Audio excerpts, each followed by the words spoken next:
Hi guys, so we're back checking in on Peter Pan today. I'm going to show you guys some pictures that you drew last week, illustrations to go with chapters 1 through 5. So make sure that you check those out, and then we'll move on and go ahead and read chapter 6 today.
Okay, chapter 6 is titled Island Come True. As though it were a living, breathing thing, Neverland seemed to sense that Peter was almost home. Like a puppy, it strained and wiggled to meet him at the door. Whenever Peter went away, the island slowed. The fairies slept late, the wild animals nursed their babies, the pirates and the Lost Boys and the Indians stopped fighting wars and just called one another names instead. With his return, however, the whole place started to rumble as if a train were coming. The Lost Boys set out to find Peter. The pirates started looking for the Lost Boys, and the Indians began looking for the pirates. The wild animals started looking for the Indians. All of them went around and around the island, but at the same speed, so they never met. Let us take a moment to examine each group as it passes. The first to come up our way are the Lost Boys. The number of Lost Boys varies. If someone grows up, which is against the rules, he's kicked out. Right now, there are 6. They wear bear skins and carry daggers, and they creep through the bushes like soldiers in a single file line. Leading the group is Toodles. Toodles has bad luck. The biggest adventures always seem to happen whenever he steps around the corner for a snack. When he returns, he inevitably finds the boys putting on bandages after a brilliant bloody fight. He could be bitter about it, but Toodles is the sweetest and humblest Lost Boy. Next comes Nibs, the best dressed of the Lost Boys, followed by Slightly, who can carve whistles out of wood and dances to his own tunes. Slightly is also the most arrogant Lost Boy. He sticks up his nose at everyone so much that sometimes you can see right up inside. Curly is the 4th boy. He is always getting into trouble, and he has grown accustomed to taking the blame even for things that he didn't do. Last are the twins. We will not describe them because no one can ever tell them apart anyway.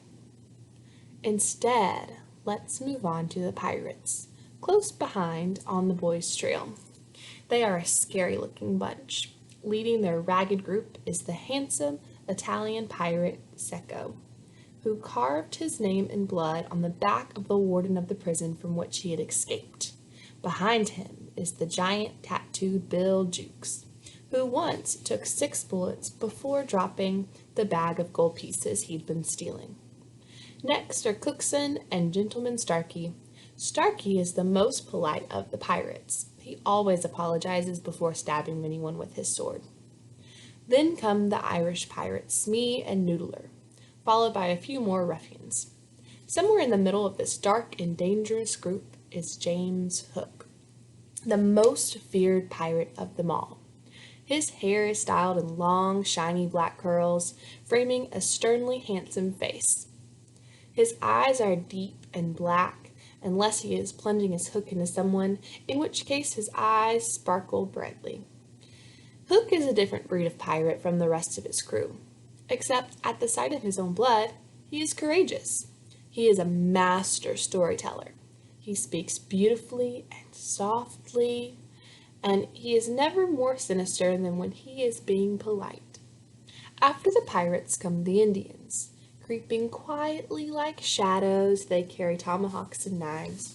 Among them is Tiger Lily, the beautiful Indian princess, whom none dare approach for fear that she will raise her hatchet to them. Behind the Indians creep the beast, lions, tigers, bears, and other animals. The beasts are so hungry that their tongues are hanging out. Finally, there comes a giant crocodile.